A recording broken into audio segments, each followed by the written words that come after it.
akan membahas tentang perkembangan motorik dan sensorik anak bersama Dr. Agus Fitrianto, SPAK. Sebelumnya, Mumin izin memperkenalkan Gaya Parenting terlebih dahulu. Jadi, Gaya Parenting merupakan komunitas belajar seputar kesehatan ibu, anak, dan juga parenting. Saat ini, lebih dari 20.000 ayah bunda yang sudah join kelas bersama Gaya Parenting. Nah, kebetulan ada kelas terdekat pada malam hari ini tentang Montessori. Nah, ayah bunda yang mau daftar kelasnya bisa langsung cek di Instagram gaya_parenting. Nah, kali ini kita ada IG Live bersama Rumah Sakit JIH Purwokerto, merupakan sebuah kolaborasi dengan rumah sakit. Nah, jadi Rumah Sakit JIH Purwokerto itu sendiri terdiri dari PT Unisia Medika Anugrah, sebuah perseroan yang berusaha dalam bidang aktivitas kesehatan manusia dan aktivitas sosial dengan memegang merek Rumah Sakit JIH Purwokerto yang beralamat di Jalan Kiai Haji Ahmad Dahlan, Dusun 3, Dukuh Walu, Kecamatan Kembaran, Kabupaten Banyumas, Jawa Tengah. Saat ini, Rumah Sakit JIH Purwokerto memiliki jumlah tempat tidur sebanyak 101 tempat tidur, didukung dengan ketersediaan dokter spesialis seperti dokter spesialis anak, dokter gigi, dan lainnya. Selain itu, Rumah Sakit JIH juga ada unit gawat darurat yang siap melayani kebutuhan pelanggan 24 jam. Untuk informasi lebih lanjut, ayah bunda bisa follow Instagram Rumah Sakit JIH di @rs.jih_purwokerto. Nah, saat ini sudah ada Dokter Agus, yaitu dokter spesialis anak konsultan onkologi ya, Dok? Iya, kita.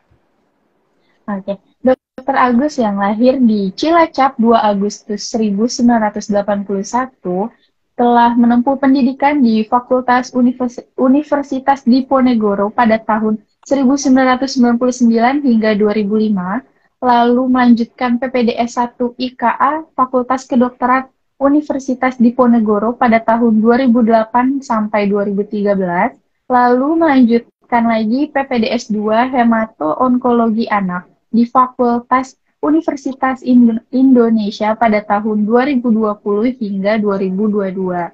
Nah, Dokter Agus juga memiliki riwayat pekerjaan yaitu dokter spesialis anak di RSUD Profesor Dr. Margono Soekarjo dan juga dokter spesialis anak di Rumah Sakit JIH Purwokerto. Dokter Agus juga berpraktek di hari Jumat pada pukul 15 sampai 17, lalu di hari Sabtu pukul 14 sampai 16 ya, Dok? Iya, Mbak Kita. Oke, Dokter. Terima kasih, Dokter, sudah meluangkan waktunya pada sore hari ini berbagi ilmu bersama ayah bunda Gaya Parenting, Dok. Nah, di sini sudah banyak pertanyaan yang masuk, Dokter, dari ayah bunda seputar perkembangan dan juga perkembangan motorik dan juga sensorik anak, Dok. Nah, Mumin boleh langsung aja ya, Dok, untuk Ya. mungkin dari dokter bisa dijelaskan sedikit apa sih itu perbedaan dari perkembangan motorik dan juga perkembangan sensorik, Dok. Silakan, Dokter. Baik, terima kasih ya. Saya selalu tertantang ya ketika membicarakan tentang tumbuh kembang anak ya, karena saya selalu berharap pasien-pasien ataupun anak-anak yang pernah berjumpa dengan saya, salah satunya adalah menjadi pemimpin Indonesia. Untuk berbicara tentang perkembangan anak, saya ingin sekali ya untuk itu terlibat ya, karena kami dari Ikatan Dokter Anak Indonesia itu berusaha untuk menemani anak Indonesia untuk bisa mencapai potensi tumbuh kembang yang paling optimal. Sebelumnya saya ingin menyampaikan ya bahwa konsep pertumbuhan dan perkembangan itu tidak boleh dipisahkan, karena pertumbuhan dan perkembangan itu sebagaikan satu keping mata uang. Ketika pertumbuhannya bermasalah, biasanya lazimnya akan bermasalah juga terhadap perkembangannya. Kita harus bedakan apa sih pertumbuhan itu. Pertumbuhan adalah proses di mana pertumbuhan volume sederhananya adalah tinggi badan, kemudian berat badan hingga kepala gitu ya. Sedangkan perkembangan adalah proses berkembangnya kecerdasan. Biasanya kita akan membedakan dari motorik kasar, motorik halus, kemudian bahasa dan personal sosial.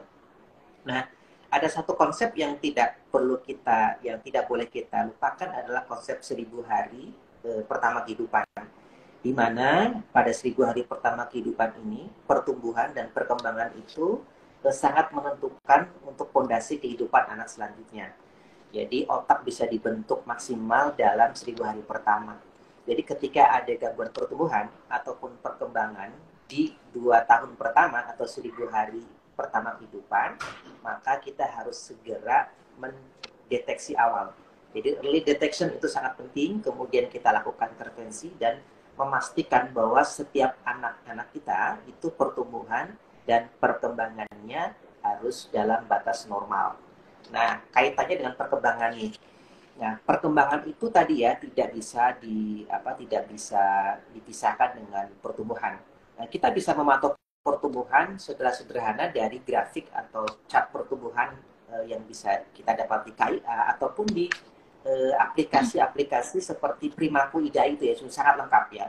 Jadi setiap MUMI harus punya aplikasi seperti itu, atau setidaknya kita memanfaatkan buku KIA anak kita.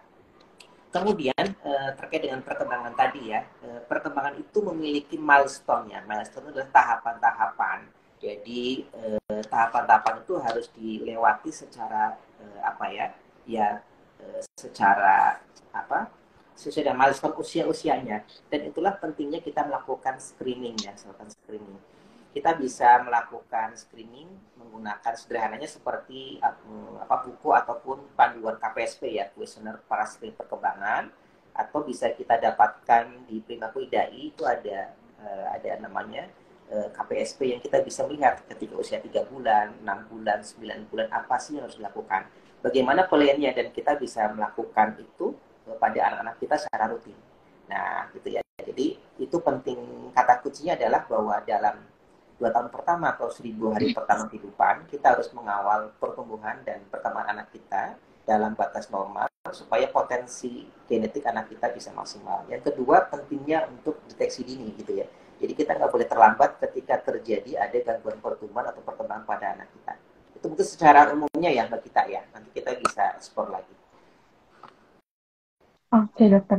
Jadi memang pertumbuhan dan perkembangan itu tidak bisa dipisahkan ya dok. Nah dok, apa sih dok perbedaan dari perkembangan motorik dan sensoriknya dok? Oke, jadi kalau perkembangan motorik dan sensorik itu sebenarnya juga satu kesatuan juga. Sederhananya kalau motorik itu kita bedakan, jadi lebih ke arah kemampuan kemampuan menggunakan otot besar, otot kecil. Dan kita bedakan apakah itu adalah motorik kasar atau motorik halus. Kalau motorik kasar adalah kemampuan misalnya duduk, kemudian dia jongkok, berdiri, berlari gitu ya. Kemudian kalau motorik halus adalah kemampuan untuk menggunakan otot-otot kecilnya ya, memegang pensil, memegang kue gitu ya, mencoret-coret dan sebagainya. Sedangkan sensorik adalah kemampuan tubuh untuk meresponnya, kemampuan tubuh merespon informasi dari luar. Salah satunya adalah kita bisa menggunakan panca indera kita gitu ya. Jadi kemampuan mata untuk bisa merespon merespon objek-objek yang bisa kita tangkap di mata, kemudian pendengaran, kemudian penciuman gitu ya, kemudian bagaimana taktil dan sensori lainnya gitu. Nah, ini bisa kita nilai ya, kita bisa nilai salah satu tadi dengan KPSP ataupun kuesioner praksrin perkembangan tadi. Kalau dari tadi ya pembagiannya kan motorik dan sensorik. Kalau motorik dibedakan motorik kasar dan motorik halus, kemudian sensorik tadi berdasarkan panca indera, 5 panca indera kita.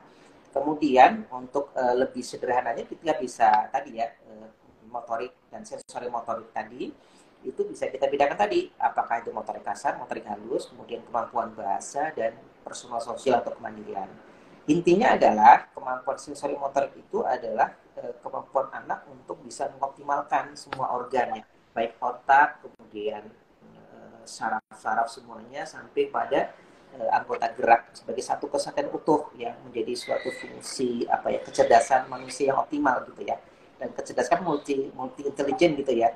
Jadi semua semua kemampuan itu akan diasah dengan baik dengan tadi perkembangan tahapan sensori motorik tadi.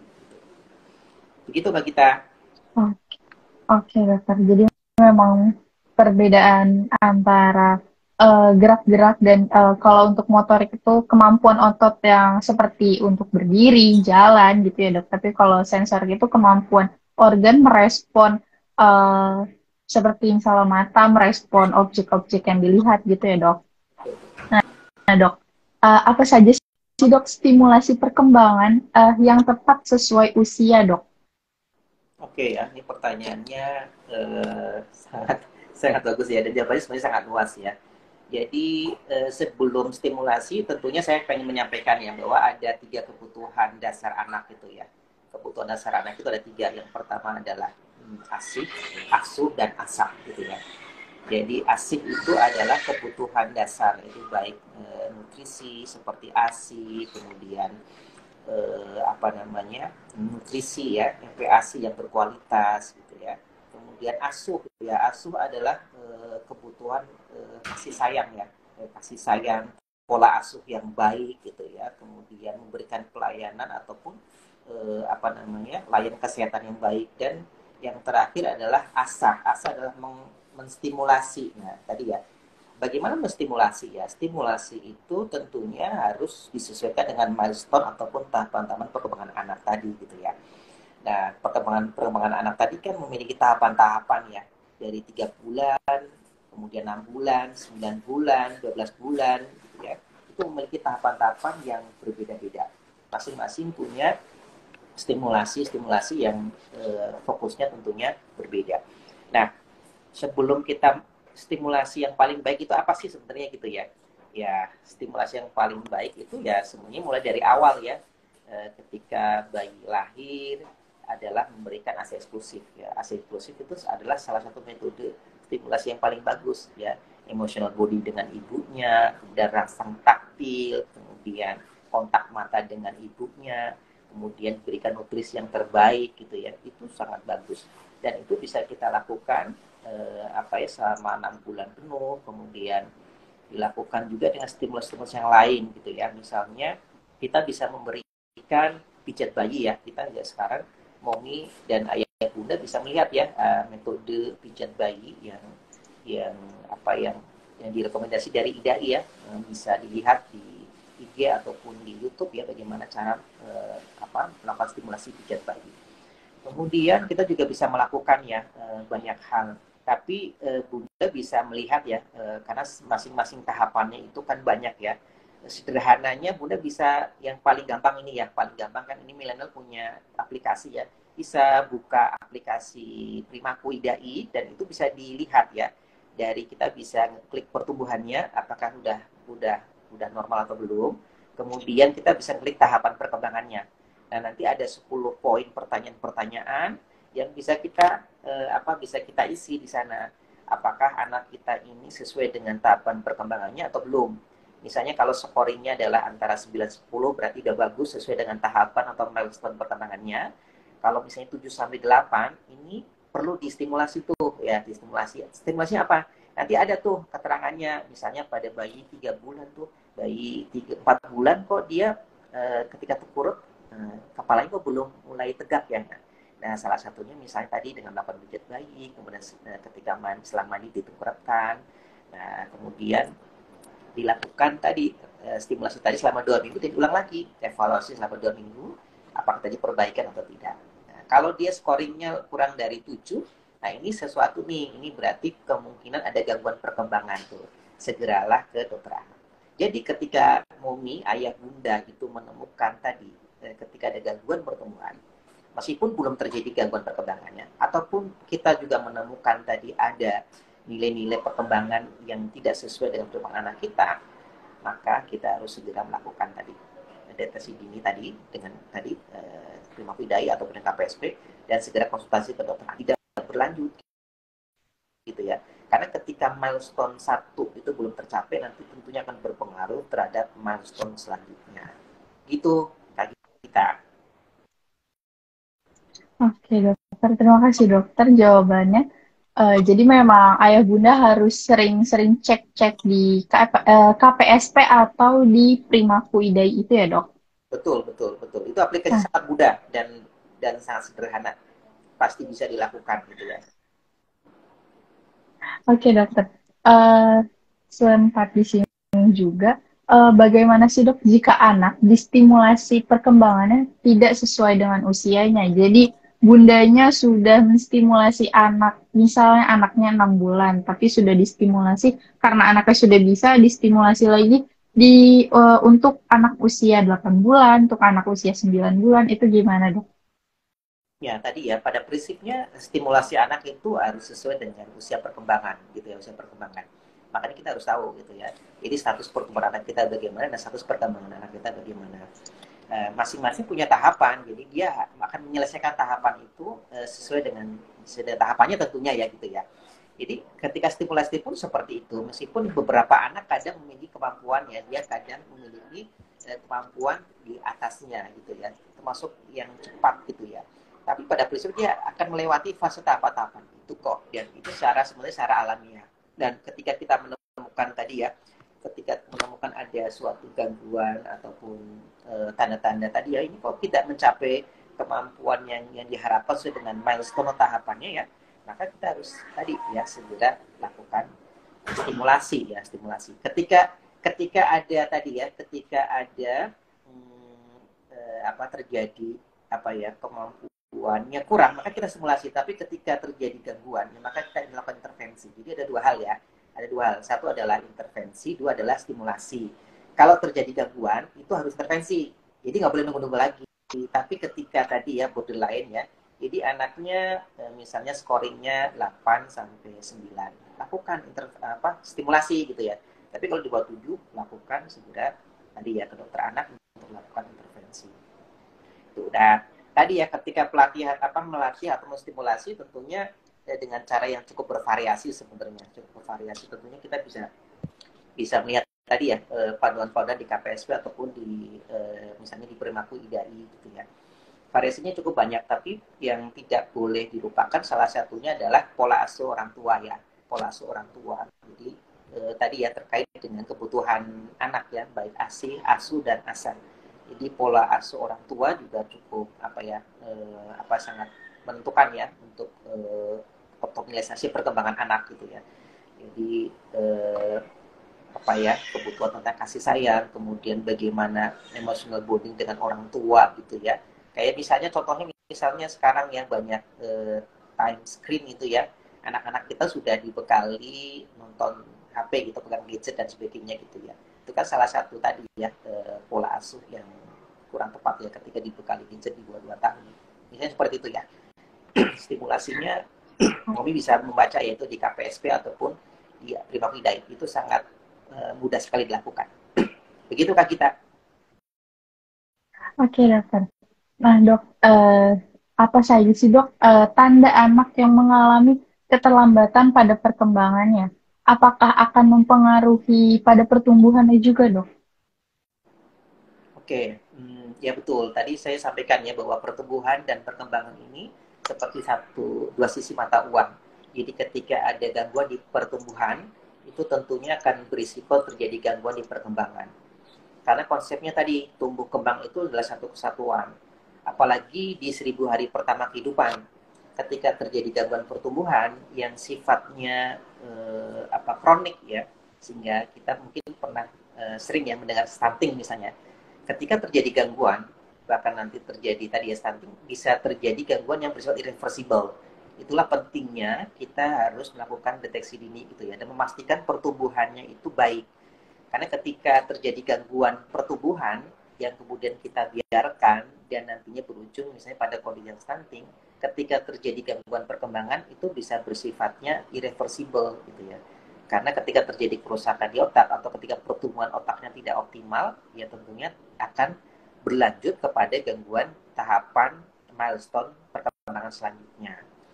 Begitu ke kita. Jadi penting sekali memang ya, terutama di 1.000 hari pertama kehidupan atau 2 tahun pertama. Jadi kita nggak boleh lengah ya terhadap tadi pemantauan pertumbuhan dan perkembangan setiap anak-anak kita. Oke, dokter. Momin izin mengingatkan dulu ya dok, untuk ayah bunda yang ingin bertanya bisa langsung menggunakan fitur Q&A dengan tanda tanya yang ada di bawah kanan agar tidak bertanya di kolom chat karena khawatir akan tertimbun dengan chat-chat yang lain juga. Nah dokter, untuk melanjutkannya, tadi dok, anak itu harus distimulasi 1.000 hari perkembangan. Jadi di 2 tahun pertama anak memang sudah harus distimulasi ya dok. Sejak usia berapa sih dok anak distimulasi? Apakah dari sejak dalam kandungan ibu anak sudah mulai distimulasi dok? Ya betul, ya betul. Jadi sebenarnya definisi anak itu apa sih? Definisi anak itu kan mulai mulai dari konsepsi ya. Jadi ketika konsepsi ya pertemuannya sel sperma dan sel telur. Saya sering sering cerita begini nih. Setiap anak kita itu sebenarnya adalah calon-calon manusia terbaik. Kenapa? Karena dari jutaan sperma yang ada gitu ya, hanya satu yang bisa bertemu dengan sel telur tuh. Berarti itu sebenarnya terbaik kan? Anak itu sebenarnya terbaik. Cuma, nah tadi ketika dalam perkembangannya kita harus menjaganya supaya potensi genetiknya bisa tercapai. Nah, tadi stimulasinya itu sejak kapan ya? Memang sejak pertama kali gitu ya. Pertama kali sejak dalam kandungan. Nah, stimulasi yang bisa kita lakukan apa? Stimulasi yang dalam kandungan. Nah, sederhananya ada 7C ya, ada 7C ya untuk mengawal 1.000 hari pertama ini ya. Kalau saya boleh meminjam dari istilahnya Dr. Wawan dari Surabaya. Yang pertama adalah nutrisi ibu tuh. Itu penting banget ya. Jadi gizi ibu harus baik ya, nutrisi yang diberikan harus bagus. Karena kenapa? Karena nutrisi yang didapat dari ibu tentunya nanti akan tadi memastikan nutrisi asupan nutrisi ke bayi tentunya akan baik. Itu ya satu nutrisi ibu. Yang kedua hipertensi itu. Jadi ibunya nggak boleh hipertensi. Jadi nggak boleh eklamsi, preeklamsi nggak boleh. Kenapa? Karena terjadi gangguan tadi ya kardiovaskuler maka aliran nutrisi kepada bayi tentunya akan berkurang. Yang ketiga emosi itu. Emosi ibu juga harus dijaga ketika dalam kehamilan. Dan uniknya nih, di usia 35 minggu kehamilan, bahkan 25 ke 35, itu bayi sudah bisa mendengar loh. Jadi salah satu organ indera pertama kali yang bisa merespon, salah satunya adalah pendengaran. Itu jadi ibu bisa, misalnya makanya ada itu ya, ada penelitian tentang mendengarkan musik klasik, misalnya ada yang misalnya mendengar dengan lantunan murotal misalnya gitu ya. Kemudian berbicara gitu ya. Ketika berbicara bayinya bergerak-gerak gitu ya. Itu kan memang bayi memang sudah merespon gitu ya. Gitu ya. Jadi tadi ya, nutrisi ibu jangan sampai hipertensi, emosi ibu juga harus selalu bahagia gitu ya. Nah, setelah lahir apa? Setelah lahir ASI ya. ASI. Jadi ASI salah satu stimulasi paling bagus. Karena apa? Tiga kebutuhan tadi kemenuhi itu ASI, ASU, ASInya dapat semuanya. Ya, setelah ASI dia dapat apa setelah ASI eksklusif? MPASI yang bagus, ya MPASI yang bagus, nutrisi yang seimbang dan bervariasi. Kemudian imunisasi ke jangan sampai anak-anak kita dalam pertumbuhan perkembangannya terganggu gara-gara sering sakit. Jadi harus diprevensi itu, harus preventif, jangan sampai sakit maka kita lakukan imunisasi. Nah, yang terakhir adalah stimulasi gitu ya, stimulasi. Jadi tadi nih, dari dalam 1.000 hari pertama kehidupan tadi dipastikan ya saat dalam kandungan sampai dia ya sampai dia dewasa gitu sampai dia anak kan 18 tahun ya tapi fase krusial itu di 2 tahun pertama tadi ya diterapkan itu insya Allah anak-anak kita tumbuh kembangnya bisa optimal demikian kak kita. Oke, dokter, terima kasih dok. Berarti memang ada 7C ya dok, yaitu dari nutrisi, ibu yang tidak boleh hipertensi, emosi, ASI, MPASI, imunisasi, dan juga stimulasi ya dok. Betul. Nah, ayah bunda bisa catat di rumah ya. Nah dok, di sini ada pertanyaan dari Bunda Farida. Stimulasi tepat untuk anak dengan social communication disorder itu apa saja dok? Oke, iya jadi ada gangguan sosial emosional disorder gitu ya. Ya tentunya pertama kali begini ya, tentunya yang pertama kali kalau ada orang tua kemudian menemukan tadi ya anaknya kok tidak sesuai dengan pertumbuhan perkembangan yang kita pastikan adalah diagnosisnya apa ya diagnosis pastinya apa. Nah setelah kita mendiagnosis pastinya tentunya kita melakukan terapi gitu ya terapi. Nah untuk ada kasus-kasus yang social disorder tadi yang social disorder tadi satu pastikan dulu diagnosisnya apa gitu ya apakah misalnya contoh misalnya autis atau misalnya ADHD gitu ya. Nah, nanti tentunya dokter bisa melakukan apakah intervensinya ada intervensi medikamentosa obat atau berupa misalnya fisioterapi ataupun terapi perilaku ya. Biasanya pada social emotional disorder ini yang dibutuhkan anak-anak adalah apa namanya behavior terapi ya, behavior terapi, jadi terapi perilaku gitu ya. Biasanya nanti ada gangguan bahasa, berarti kita membutuhkan terapi bicara, kemudian terapi perilaku, kemudian terapi bermain gitu ya. Nah, itu bisa dilakukan. Dan prinsipnya kita melihat anak itu harus secara utuh ya, secara utuh.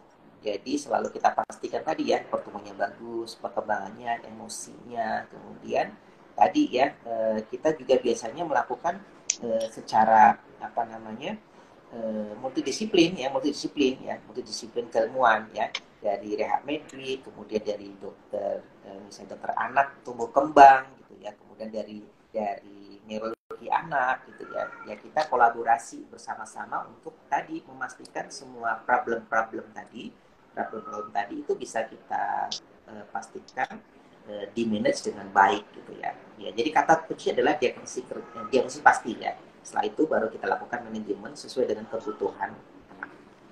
Ya, salah satu yang nggak bisa ini adalah salah satu terapi perilaku tadi. Begitu. Oke, dokter. Terima kasih, dok. Suara saya masih terdengar jelas ya, dok? Oh, iya, sangat jelas. Sangat Oke. jelas. Oke, dokter. Di sini ada pertanyaan selanjutnya dari Bunda Danis. Batas maksimum anak bisa berguling dari tummy time ke posisi terlentang di usia berapa ya, dok? Berguling ke posisi terlentang gitu ya. Oke, ya kita bisa melihat ya. Jadi eh, kalau usia 3 bulan ya, usia 3 bulan itu dia bisa ketika ditelentangkan kepalanya bisa tegak ya 30 sampai 45 derajat. Kemudian 4 bulan dia sudah mulai bisa miring ya. 6 bulan harusnya sudah mulai bisa gitu ya. Karena 6 bulan dia salah satunya bisa ketika didudukan kepalanya tegak. Jadi kemampuan mengguling itu kurang lebih 6 bulan sampai 9 bulan. Itu harus sudah bisa dilewati. Gitu ya. Gitu. Nanti bisa lebih jelasnya lagi bisa lihat tuh itu KPSP itu sangat sangat rinci banget dan sangat sederhana detail gitu. Wah, anak saya udah sampai di mana ya gitu. Begitu. Oke, jadi ayah bunda bisa langsung cek di KPSP ya untuk perkembangan anaknya itu sudah masuk perkembangan yang mana nih gitu. Nah dokter, selanjutnya dok dari Bunda Asri, anak kalau dikritikin diam saja atau tidak tertawa, apakah normal? Anak saya dikritiki di bagian perut atau di ketiak tidak ada respon. Kalau di bagian kaki responnya hanya ditarik saja kakinya, tapi kalau diajak bercanda bisa tertawa. Itu gimana dok? Oke, usia berapa ya? Usianya tidak disebutkan dokter. Ya. Ya, kemungkinan usia 3 bulan, 4 bulanan itu. Kemungkinan ya kalau lihat dari ceritanya gitu ya. Ya, pada prinsipnya memang betul ya. Semua anak itu akan merespon tadi ya, sensori ya. Sensori motorik gitu ya. Jadi, semua anak normalnya adalah akan merespon tadi ya. Apa stimulasi yang diberikan. Misalnya, ketika anak usia sudah, contoh misalnya 1 bulan, harusnya dia sangat senang ketika stimulasi dengan wajah ibunya yang usia 1 bulanan gitu ya. Kemudian dia mulai dengan taktil gitu ya, dengan sentuhan itu sangat senang. Harusnya semua anak itu akan merespon dengan itu. Kalau tadi diceritakan ini meskipun data usianya kan kita nggak tahu ya, tapi kalau kurang lebih ketika 3-4 bulan dia harusnya dengan apa ya, dengan stimulasi wajah dia bisa senyum, bisa apa ya, bisa kontak mata gitu ya. Kemudian ketika disentuh kakinya dia bisa narik kakinya, dia itu masih rentang dalam normal gitu ya. Meskipun dikitik-kitik ya, ya kitik-kitik itu ya, ya harusnya dia merespon, cuma merespon anaknya mungkin berbeda-beda ya, berbeda-beda gitu ya. Tapi secara kalau motorik kasarnya sudah bagus karena tadi ketika kakinya dinasan dia bisa bergerak dengan bebas gitu ya. Kecuali ketika dia di kakinya nggak bebas tuh, kakinya bergeraknya satu aja yang lebih aktif, satunya enggak, nah, itu bermasalah. Ataupun dikit-dikit dia tidak ada kontak mata dan sebagainya, salah satunya gitu ya, tapi tidak ketawa ya, masing-masing berbeda-beda. Tapi ketika udah tadi ya kalau bercandain ketawa, artinya dia meresponnya bagus tuh sebenarnya ya. Jadi sensor motoriknya juga baik. Gitu ya. Berarti masih normal ya, Dok? Ya. Oke, dokter. Selanjutnya, dokter, dari Bunda Tia, usia anaknya 17 bulan. Saat berjalan, terkadang anak saya suka menekuk kakinya ke arah dalam, seperti intuing atau pigeon toes, sehingga sering terjatuh saat berjalan. Itu kenapa ya? Padahal saat berdiri dan berjalan biasa, kakinya lurus. Oke. Jadi ketika dia berjalan ya, ketika berjalan. Oke. Dia usia berapa tadi? 13 bulan ya? 17 bulan, dok. 17 bulan ya, 17 bulan. Dia berjalan bisa berapa langkah ya? Tidak dijelaskan, dokter. Betul. Makanya itu pentingnya tadi ya, pentingnya usia, pentingnya pertumbuhannya. Jadi ketika ada seorang anak, maka satu pastikan dulu nih, ini sebenarnya status pertumbuhannya bagaimana nih? Ya berat badannya normal enggak, tinggi badannya normal enggak gitu ya. Kemudian status perkembangannya, kita bisa lihat tuh 17 bulan, dilakukan KPSP ya, 17 bulan. Kalau 17 bulan, kalau kita lihat ya, 17 bulan misalnya ya, 17 bulan berarti dia paling dekat ada 15 bulan tuh, atau 7 ya. Ya tadi berapa, 17 bulan ya? 17 bulan, dok. Oke, 17 bulan itu harus melewati fase-fase yang 15 bulan. Contoh misalnya tanpa bantuan anak bisa ini ya, kalau untuk dapat jalan sendiri dengan berpegangan, ya dia bisa berjalan dengan berpegangan ya. Kemudian dapat berdiri sendiri lebih dari 5 detik gitu ya, kurang lebih. Ini 15 bulan loh ya, 15 bulan. Dia harus melewati itu ya. Kemudian berdiri tanpa berpegangan selama 30 detik juga harus bisa gitu ya. Nah, kalau kemudian dapat berjalan sepanjang ruangan tanpa jatuh atau terhuyung-huyung, dia harus bisa di 15 bulan harusnya. Jadi ketika tadi 17 bulan, tadi ketika jalan seperti itu, nah itu tanda kutip tuh, kita ada temuan tuh. Nah, itu segera aja dipastikan ya, boleh ke dokter anak kita memastikan. Tapi memastikan tadi juga bagaimana pertumbuhannya, kemudian dipastikan perkembangannya. Nah, tadi ya. Meskipun biasanya kalau anak-anak pada berjalan, kalau pertumbuhannya normal, kemudian tadi ya tidak cincit itu ya, biasanya sih nggak masalah ya, masalah. Kemudian apakah itu sebelumnya anak itu juga sering di baby walker gitu ya, karena sebenarnya baby walker juga not recommended ya, misalnya salah satu itu sering digendong, ataupun misalnya ada kendala yang lain. Jadi memang harus diperiksakan ya, karena harusnya dia nggak terhuyung-huyung ataupun terjatuh. Itu begitu. Oke, semoga terjawab. Bunda Tia sepertinya komen, dok, di kolom chat, tapi sering ditekuk ke arah dalam kakinya, dok. Ke arah dalam ya, ke arah dalam. Oh gitu ya, mungkin dia lagi sedang mengeksplor ya, makanya kita pastikan ya, idealnya memang kita lihat langsung ya, kemudian kita melihat pola jalannya. Tapi ketika dia bisa mengeksplor ya, sebenarnya itu hal yang biasa. Tapi kalau itu dilakukan berulang-ulang, perlu kita pastikan ya, apakah memang ini ada kelainan di muskuloskeletalnya atau tidak, gitu ya. Oke, dok, terima kasih. Selanjutnya pertanyaan dari Bunda yang sudah ada di kolom chat IG Live kali ini. Nah, untuk ayah bunda yang mau bertanya bisa langsung di kolom chat questionnya ya, yang ada tanda tanyanya di bawah kanan. Oke, dok, di sini sudah masuk. Anakku umur 8 bulan belum bisa apa-apa. Sudah menjalani terapi, pemeriksaan, obat, dan lain-lain, belum ada perubahan. Apakah itu termasuk kelainan, dok? Iya. Oke, baik. 8 bulan ya, belum bisa. Ya, kita informasinya kurang detail ya, belum bisa apa maksudnya, sebenarnya perlu detail sebenarnya. Tapi prinsipnya begini ya, ketika anak usia 8 bulan gitu ya, kita bisa melihat contoh misalnya, kita lihat aja di misalnya KPSP gitu ya, 8 bulan harusnya bisa apa sih gitu ya. 8 bulan itu dia setidaknya udah lulus di yang 6 bulannya gitu ya. Misalnya dia mempertahankan posisi kepalanya tegak ketika tengkurap, kemudian ketika dia tangannya dikasih misalnya pensil atau sesuatu benda, dia bisa memegang dengan erat gitu, berusaha untuk tidak melepaskan. Kemudian ketika dia telungkup, tangannya itu sudah mulai seperti kayak mau push up gitu ya, bisa gitu ya. Ketika belum, berarti memang ada gangguan perkembangan. apa yang dilakukan? Kembali lagi tadi, kita harus melakukan diagnosisnya. Satu, diagnosis pertumbuhannya. Dua, diagnosis perkembangannya. Yang berikutnya, adakah diagnosis yang lain? Ya, diagnosis lain apa yang mempengaruhi tumbuh kembang anak kita. Karena harusnya, normalnya harusnya tadi melewati tahapan-tahapan tadi. Ketika tidak melewati tahapan tadi, ya betul-betul itu disebut sebagai gangguan perkembangan. Ya, meskipun tadi ya data pertumbuhan juga harus diikatkan. Nah, nanti terapi manajemen sesuai dengan tadi, sesuai dengan diagnosisnya. Ya, misalnya contoh, misalnya ada misalnya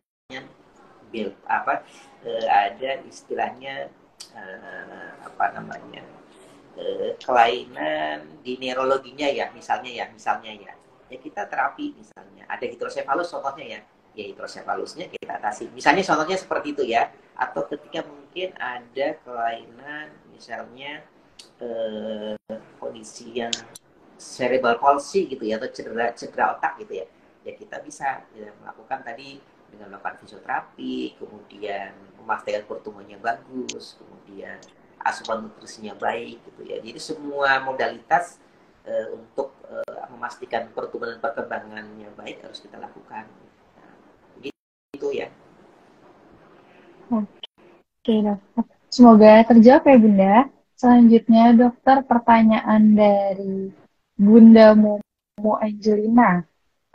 Usia anaknya 4 bulan, anaknya nggak mau tengkurap sendiri ketika berada di playmat, nggak mau nyoba tengkurap sendiri, maunya rebahan terus dan nangis. Tapi kalau tengkurapnya dibantu mau, apakah itu bermasalah, dok? Oke oke ya iya betul betul ya oke jadi eh, dia usia 4 bulan ya Iya, dia usia 4 bulan dok. usia 4 bulan jadi 4 bulan itu ya tadi ya kalau kita lihat kalau di KPSP ataupun di Prima Kuidai kalau 4 bulan dia harusnya sudah lulus ataupun selesai tahapan perkembangan di usia 3 bulan karena di 2 tahun pertama dia punya tahapan-tahapan tiap 3 bulan yang perlu kita evaluasi kalau 4 bulan harusnya dia udah selesai menyelesaikan tahapan di usia 3 bulan itu nah 3 bulan itu harusnya dia itu tadi misalnya ya dia gerakan kepalanya bebas ya gerakan kepala bebas gerakan tangan kakinya bebas kemudian ketika ditelungkupkan dia harus sudah bisa tadi kepalanya yang mengangkat 30 derajat 45 derajat kemudian dia sudah mulai merespon benda-benda gitu ya sebenarnya kontak mata juga sudah ada gitu ya nah tadi sekali lagi juga tadi ya perlu ditekankan bahwa ketika kita melihat ada sesuatu yang anaknya berbeda tuh ya tadi harus segera dicek lagi ini pertumbuhannya udah betul belum itu yang kedua tadi perkembangannya dicek lagi itu di KPSP-nya tuh misalnya nih kalau 3 bulan harusnya dia jadi ketika dia telentang dia ngikutin apa yang mainan-mainan itu yang bergerak-gerak harusnya dia ngikutin gitu ya karena kemampuan mata itu sudah cukup berkembang dengan baik kalau dalam 1 bulan itu kan kemampuan mata visus mata udah mulai bagus ya kalau dalam 1 minggu pertama 2 minggu itu kan masih baru melihat yang apa ya gelap ya hitam putih gitu ya ketika 1 bulan sudah bisa melihat warna 3 bulan mulai perkembangan meskipun tidak terlalu bisa membedakan warna-warna yang apa ya warna-warna yang apa ya yang berwarna gitu ya tetapi dia harus sudah merespon ya dia sudah merespon dengan baik setiap benda-benda itu gitu ya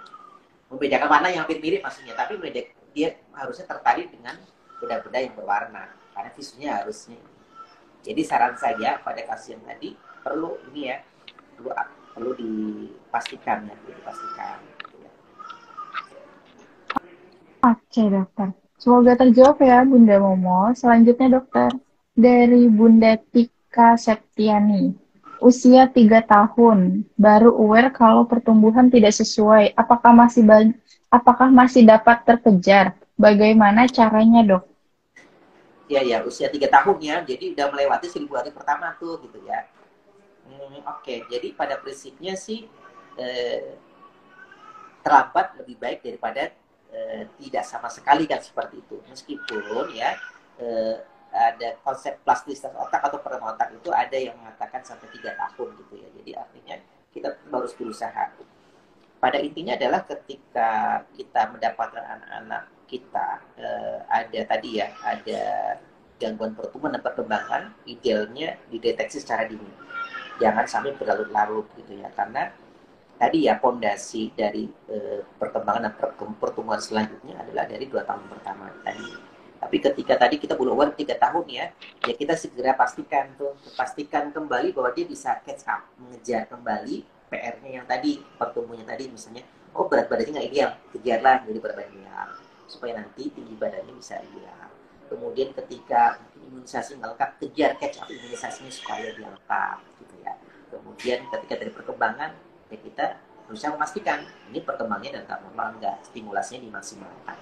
Ya, jadi ada satu penelitian sangat bagus ya, satu penelitian yang sangat bagus. Penelitiannya itu sebenarnya sudah cukup lama ya, sekitar 1990-an gitu ya, namanya Jamaica Project. Jadi Project Jamaica.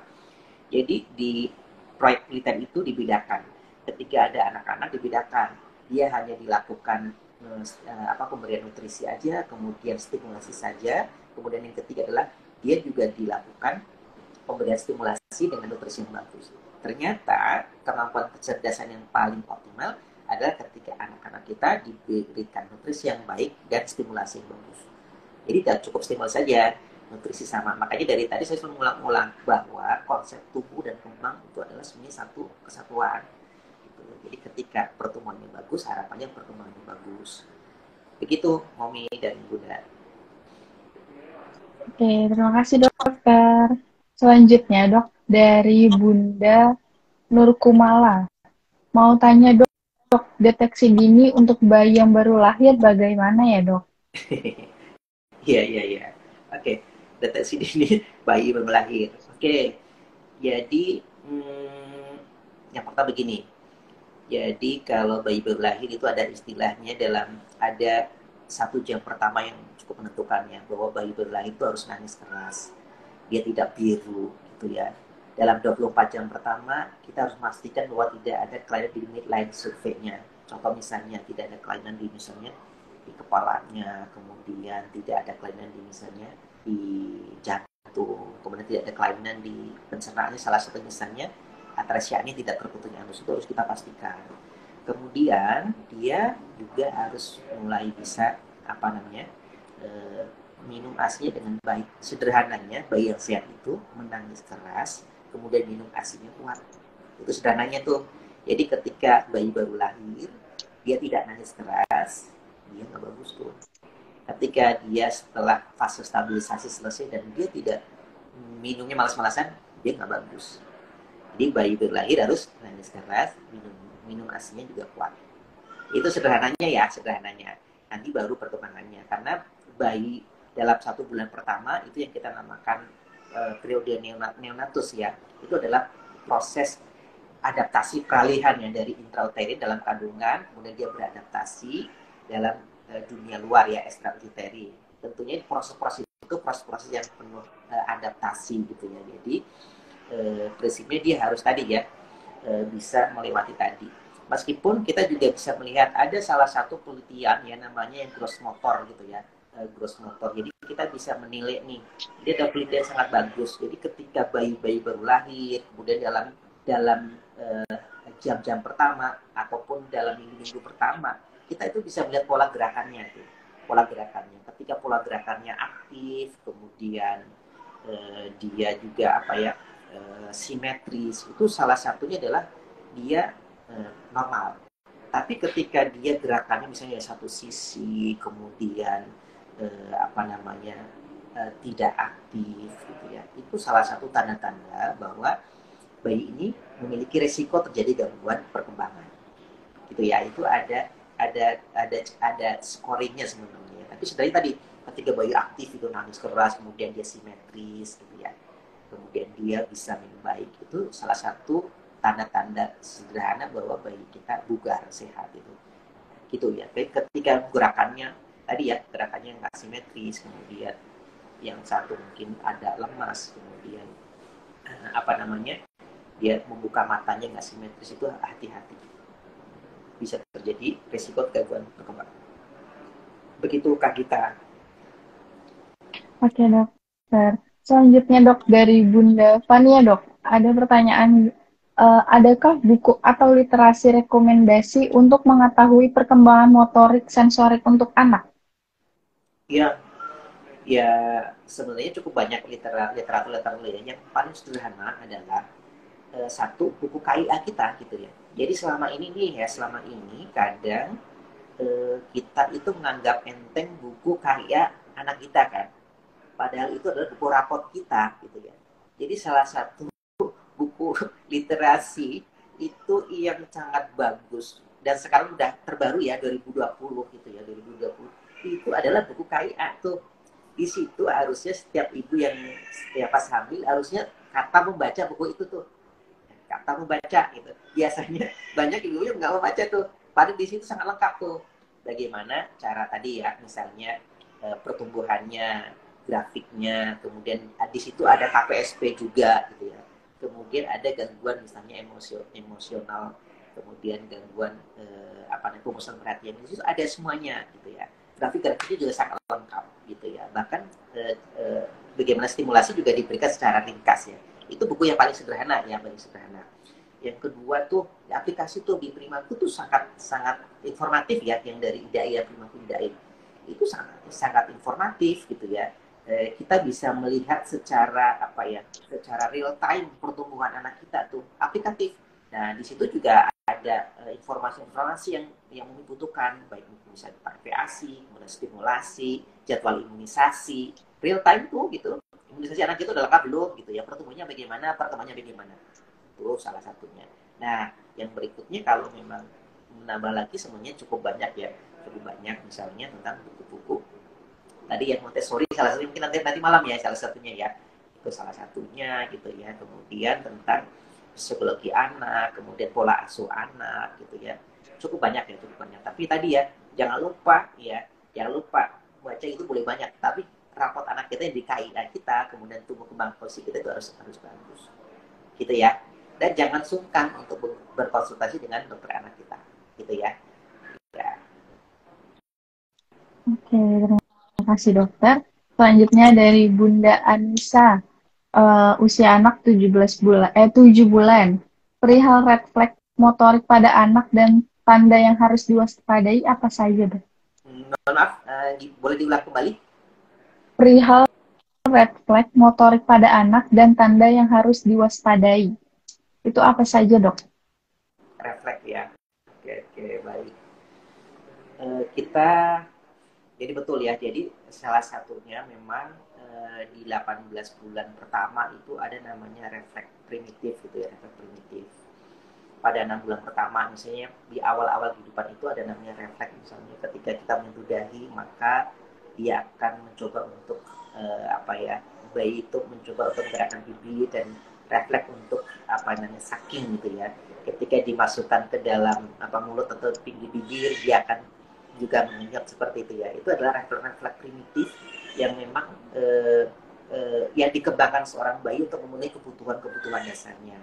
Kemudian ada namanya refleks moro gitu ya, ketika ada suara yang mengagetkan atau suara keras atau ketika dia dikagetkan dia akan seperti apa ya, orang terjun dari parasut gitu ya misalnya, ataupun bergerak gitu kaget ya, itu harus muncul sebenarnya refleks primitif gitu ya. Ketika bayi-bayi ya di 6 bulan pertama refleks-refleks itu nggak muncul gitu ya, ya kita perlu mewaspadai ada gangguan perkembangan pada anak-anak kita. Nah, sebenarnya ini bisa kita ini ya, kita bisa cross check ya. Makanya idealnya memang pada anak-anak kita selain memantau pertumbuhan rutin, kemudian imunisasi, sekarang kita cross check tuh, kita cross check dengan dokter-dokter anak ayah bunda gitu ya, berkonsultasi gitu ya, memastikan bahwa setiap kedatangannya pertumbuhannya bagus, perkembangannya baik, imunisasi lengkap gitu ya, sehingga kita nggak ada apa ya, nggak ada PR tuh untuk tumbuh kembang anak kita gitu ya. Jadi kurang lebihnya seperti itu. Oke, terima kasih dokter. Selanjutnya dok, dari Bunda Nianaya 18. Nah dok, anak saya usia 21 bulan. Sudah mulai loncat tapi ngangkat kakinya kayak berat banget. Ujung kakinya masih di lantai. Cara melatihnya bagaimana ya dok? Oke, dia mulai loncat ya, tapi ngangkat kaki kayaknya berat banget, ujung kakinya masih di lantai. Oh gitu. Jadi dia mau loncat ya, tapi itu ya. Oke, ya jadi anak-anak usia 21 bulan, 24 bulan itu mulai mengeksplor ya, misalnya dia meloncat, berlari gitu ya. Ya bagus, memang harus tadi ya, memang kita bisa stimulasi dengan misalnya apa ya, bermain kejar-kejaran misalnya seperti itu ya, kemudian bola misalnya. Cuma ini kan ujung kakinya masih di lantai. Sekali lagi kita lihat deh status pertumbuhannya, apakah misalnya berat badannya lebih atau enggak gitu. Kan pada anak-anak dengan misalnya berat badan yang lebih gitu ya, dia loncatnya lebih susah tentunya. Ataupun memang jarang dilatih gitu ya, harusnya dia mampu tapi jarang dilatih. Jadi memang perbanyak tadi, memang ya usia-usia seperti ini perbanyak dengan apa ya, terapi bermain ya, supaya dia bisa mengeksplor ya semua motorik ya, motorik kasar, motorik halus gitu ya, dan dia bisa mengeksplor itu bagian dari stimulasi yang perlu apa ya, perlu dikembangkan pada anak kita gitu ya. Harusnya dia udah bisa loncat ya, tapi tadi ya perlu distimulasi lebih ya Bunda ya, harus semangat ya. Oke, dokter, terima kasih. Selanjutnya, dokter dari Bunda Riri Daulia. Dok, anak usia 2 tahun 4 bulan, kalau masih suka masukin tangan atau mainan kenapa ya? Oke oke.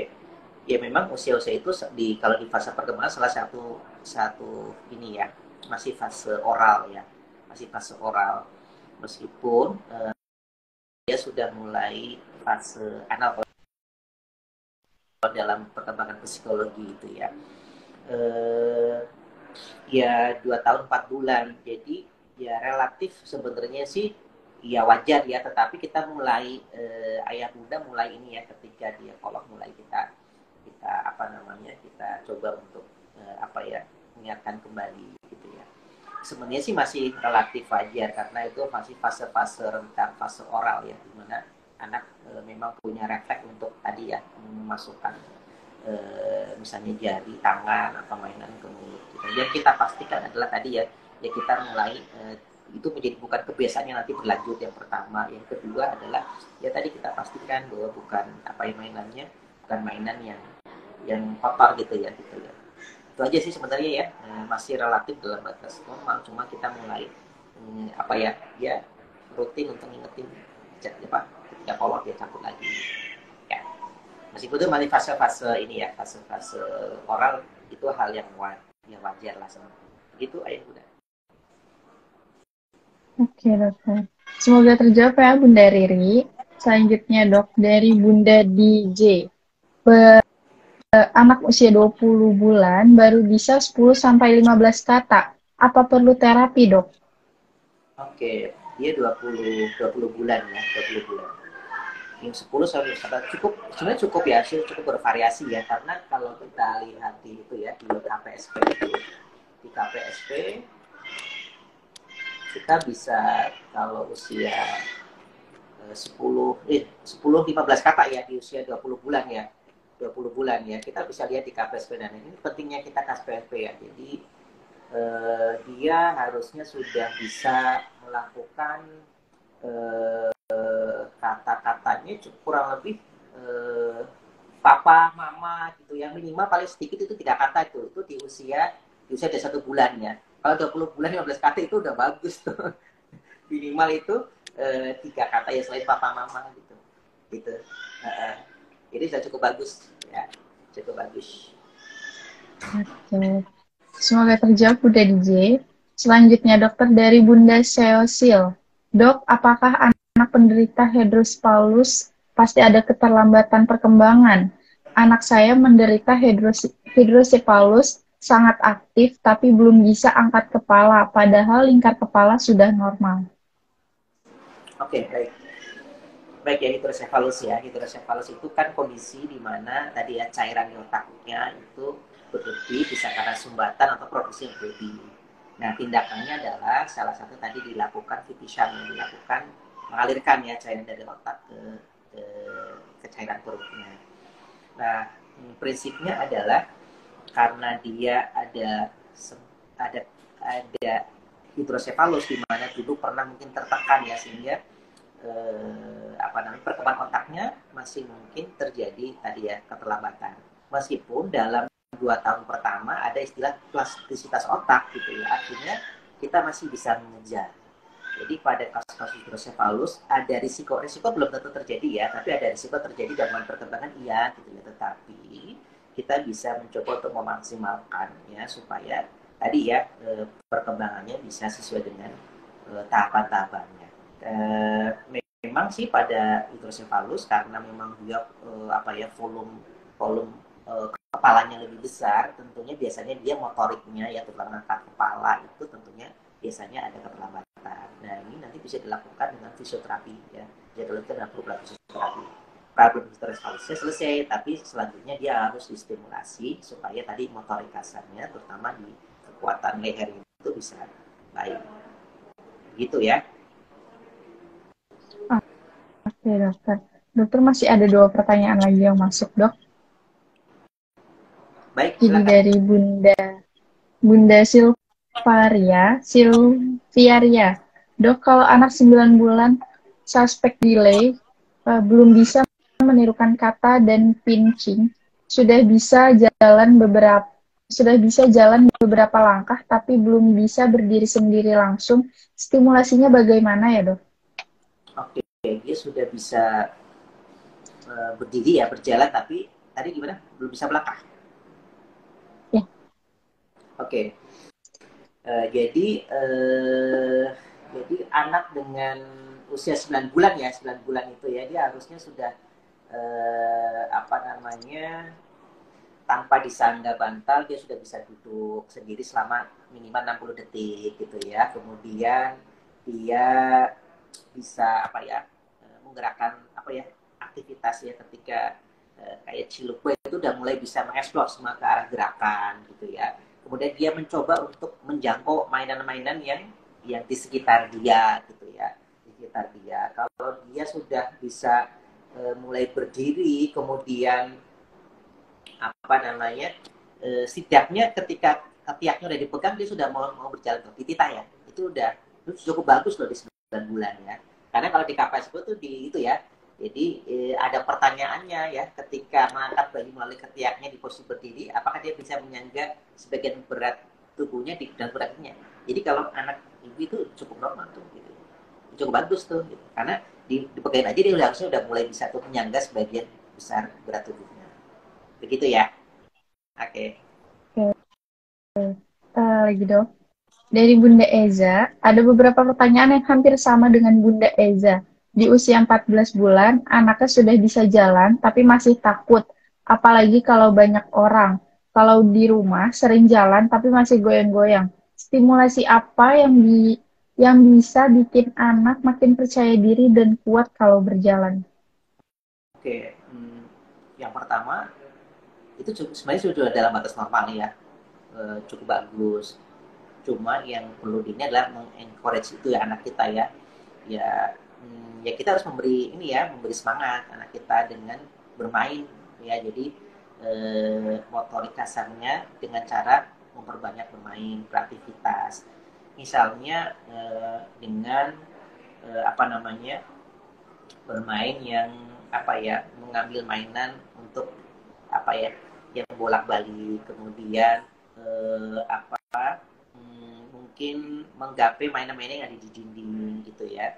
Kemudian dia bisa beraktivitas mendorong mainan-mainan yang didorong gitu ya. Kemudian ya kita selalu memberi semangat ya, jangan nakut-nakutin, karena sekarang kan itu kalau orang tua itu sering bilang jangan gitu ya, terlalu banyak larangan gitu ya. Biarkan anak mengeksplor. Biasanya pada anak-anak yang khawatir tuh karena orang tuanya overprotective tuh gitu ya. Dikit-dikit tuh dilarang, dikit-dikit digendong, padahal sewajarnya aja gitu ya. Anak-anak memang mengeksplor gitu ya, selama tidak membahayakan, selama masih dalam jangkauan keamanan kita dan kita bisa ngawasi ya nggak apa-apa gitu ya. Oke dokter, pertanyaan terakhir dok, dari Bunda Umi, usia anak 16 bulan. Anak saya umur 11 bulan sudah bisa berjalan. Saat umur 12-15 bulan, saya sering ajak anak saya jalan keliling kompleks untuk mengenal lingkungan sekitar. Tapi kemarin kakek anak saya bilang, anak bayi jangan diajak jalan jauh-jauh karena kakinya masih belum kuat, bisa bikin bengkok. Apakah betul, Dok? Enggak lah, itu mitos ya, itu mitos ya. Nggak apa-apa. Sekali lagi, anak-anak itu pasti selalu melewati tahapan perkembangannya. Itu udah sangat bagus ya, usia 16 bulan, diajak jalan-jalan. Nggak apa-apa gitu ya. Justru memang tadi, memang harus mengeksplor. Bukan di rumah saja gitu ya, supaya dia, apa ya, ya daya ekspornya tinggi gitu ya. Ya nggak ada masalah gitu ya. Yang penting ya, karena ini ya, ya paling mungkin kemarin karena COVID gitu ya, kita lebih menjaga itu aja ya. Mungkin social distancing-nya masih, karena kan kita masih tahap ini ya. Gak ada masalah, malah justru itu harus banyak kontak tadi ya dengan sosial gitu ya, supaya apa? Kecerdasan anak kita itu banyak tuh gitu ya. Tingkat eksplorasi anak kita bagus gitu ya. Dan berani gitu ya. Gak jago kandang gitu ya. Gak masalah, itu mitos ya. Mitos, ya. Oke, terima kasih dokter atas membagikan ilmunya pada sore hari ini. Untuk ayah bunda yang mau ketemu langsung dengan dokter Agus, dokter berpraktek di Rumah Sakit JIH Purwokerto pada hari Jumat pukul 15 sampai 17 dan di hari Sabtu pada pukul 14 sampai 16 ya, Dok. Oke ya. Terima kasih ya, saya diundang di diskusi ini Oke. ya. Pertanyaan sangat cerdas ya. Tapi saya percaya salah satu mau ayah bunda ini mesti sebagian besar anaknya nanti jadi pemimpin Indonesia. Nanti saya tunggu. Ya. Amin. Terima kasih dokter atas jawaban-jawabannya. Semoga bisa bertemu lagi di kesempatan berikutnya ya dokter. Ya, terima kasih. Jangan lupa ya, Ya. yang pesan saya terakhir ya. Jadi harus pantau nih tumbuh kembang anak kita. Sederhananya tadi kita lihat rapor di buku kaya anak kita ataupun di aplikasi Pedagog Idai. Itu cara yang saya sederhana untuk mengawal tumbuh kembang anak kita optimal supaya nanti jadi orang yang sehat, cerdas, jadi pemimpin. Oke, terima kasih. Terima kasih dokter. Mohon maaf apabila ada kesalahan selama berdiskusi berlangsung dok. Sampai Terima jumpa. kasih.